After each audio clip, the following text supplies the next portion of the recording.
FIFA resmi mengumumkan hasil penghargaan FIFA The Best 2025 dengan Ousmane Dembélé keluar sebagai pemenang utama. Namun di balik euforia tersebut, satu nama ternyata kembali luput dari sorotan. Yap, siapa lagi kalau bukan Rafinha. Padahal, winger Barcelona itu menutup musim 2024-2025 dengan catatan statistik yang sangat menonjol. Bukan hanya menghilang dari 3 besar, nama Rafinha bahkan sama sekali tidak muncul dalam daftar FIFA Best 11. Kondisi ini memperpanjang tren terpinggirkannya Rafinha di level penghargaan individu setelah sebelumnya juga tidak menjadi topik utama dalam Ballon d'Or. Untuk kedua kalinya performa impresifnya diabaikan. Kenapa demikian? Starting 11 Moment kali ini membahas nasib apes Rafinha yang gacor tapi seolah tak dilirik FIFA di penghargaan FIFA The Best 2025. Kenapa Rafinha bernasib sial? Mari kita simak ulasan selengkapnya.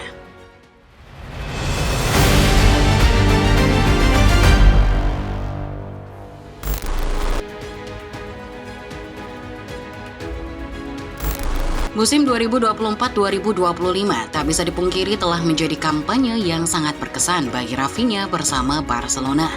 Performa winger asal Brasil itu sangat impresif, sejalan dengan kesuksesan Barca meraih treble domestik. Namanya bahkan dinobatkan sebagai pemain terbaik La Liga musim lalu. Secara statistik, Rafinha tampil efektif dan produktif. Dari 36 pertandingan La Liga, ia sukses mencatatkan 18 gol dan 12 assist.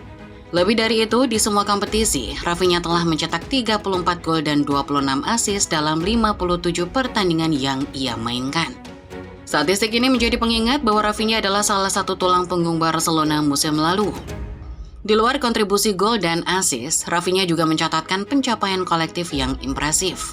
Melansir dari Diario Sport, pemain berusia 29 tahun tersebut telah menamatkan semua gelar domestik. Gelar-gelar yang sudah didapatkannya antara lain 2 gelar Liga Spanyol, 2 gelar Piala Eropa, dan 1 Copa del Rey. Selain gacor di lapangan, siapa sangka Rafinha juga ternyata dikenal sebagai figur dengan energi positif di ruang ganti. Hansi Flick bahkan menyebut aura positif Rafinha sebagai salah satu faktor penting di balik performa konsistennya sepanjang musim. Tak heran apabila Flick memberinya peran sebagai salah satu kapten.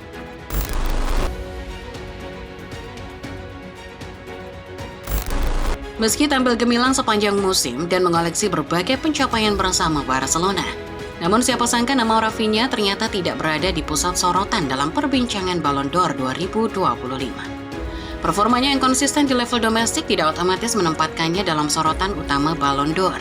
Dalam perolehan suara Ballon d'Or, Rafinha hanya mendapatkan total 620 poin yang membuat dirinya berdiri di peringkat kelima dalam klasemen akhir. Rafinha kalah jauh dari perolehan 1.380 poin milik Ousmane Dembélé. Bahkan dengan rekan setimnya, Lamine Yamal, Rafinha kalah jauh.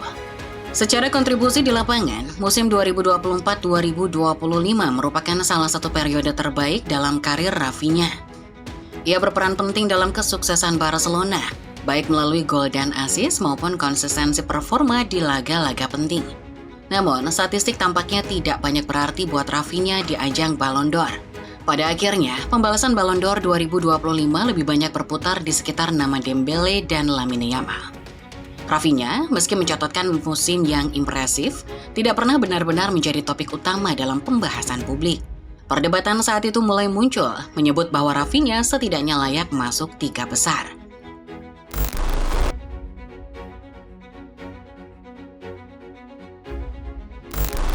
Setelah namanya tak menjadi pusat perhatian Ballon d'Or 2025, situasi serupa malah kembali dialami Rafinha di ajang FIFA The Best 2025. Winger Barcelona tersebut lagi-lagi duduk di posisi kelima dalam hasil pemungutan suara. Entah angka 5 adalah angka keberuntungannya atau angka kesialannya. Rafinha cuma bisa mengumpulkan total 29 poin. Perolehannya tertinggal jauh dibandingkan dengan Ousmane Dembélé yang meraih 50 poin penuh dan menjadi pemuncak. Selisih ini kembali menegaskan bahwa sebuah penghargaan dipilih tidak semata karena statistik, tapi juga karena narasi dan preferensi personal pemilih. Situasi tersebut diperparah dengan absennya Rafinha dari daftar FIFA Best 11. Namanya juga ternyata tidak masuk dalam kesebelasan terbaik FIFA.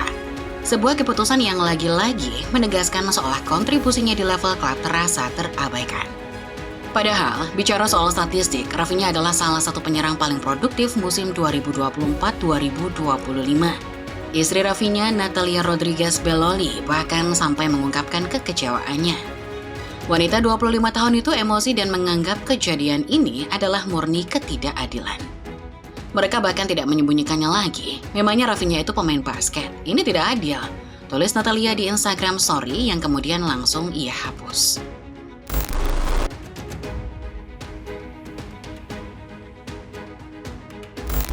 Pada akhirnya, pembahasan mengenai FIFA The Best lagi-lagi mengerucut pada dua nama yang sama, yakni Lamine Yamal dan Ousmane Dembele.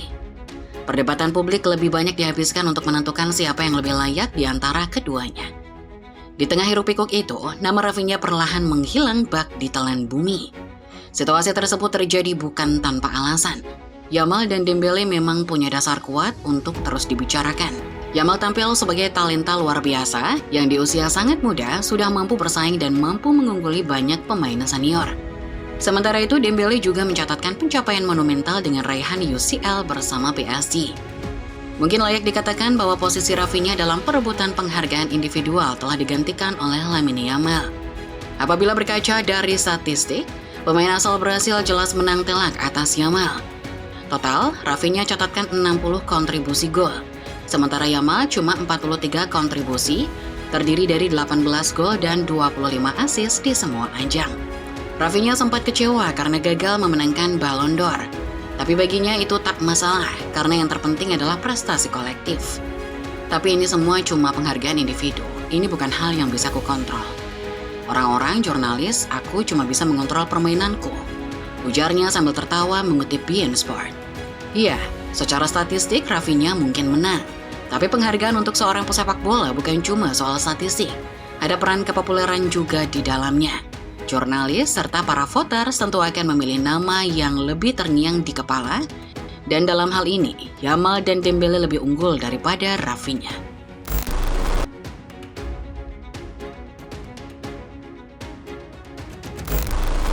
Pada akhirnya di setiap penghargaan hampir selalu melahirkan kontroversi, baik Ballon d'Or maupun FIFA The Best.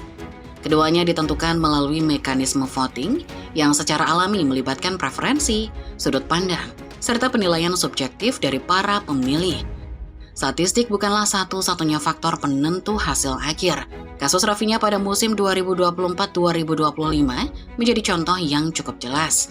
Meski kontribusinya bersama Barcelona tercatat sangat tinggi secara statistik, posisinya tetap berada di bawah pemain lain dalam hasil pemungutan suara. Sebaliknya, Lamine Yamal malah mampu mengungguli Rafinha dalam perolehan vote.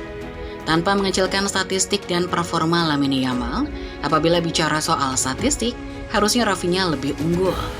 Tapi lagi-lagi narasi seorang pemain muda yang mampu membawa klub sebesar Barcelona juara, sekaligus bersaing dengan para bintang besar, rasanya lebih populer dari sekedar narasi soal bintang Brasil yang produktif. Terlepas dari semua kontroversi yang ada, perihal pemenang rasanya semua sepakat kalau penghargaan memang layak diberikan kepada Ousmane Dembele. Bintang PSG itu secara sah menyabet dua titel individual berharga, FIFA The Best dan Ballon d'Or 2025. Kalau Dembele tak usah ditanya, selain menang narasi, statistik juga mendukungnya menang. Itulah dia Football Lovers, pembahasan mengenai nama Rafinha yang kembali menghilang dalam persaingan pemenang FIFA The Best 2025. Daftar pemenang dan hasil vote memang sudah ditentukan. Tapi kalau menurut kalian sendiri, Rafinha harusnya ada di posisi berapa? Komen di bawah ya. Like video ini kalau kalian suka, subscribe channel Sorting 11 Moment, dan jangan lupa nyalakan notifikasinya, supaya kalian gak ketinggalan setiap update dan informasi-informasi menarik seputar sepak bola lainnya. Terima kasih sudah menonton dan sampai jumpa.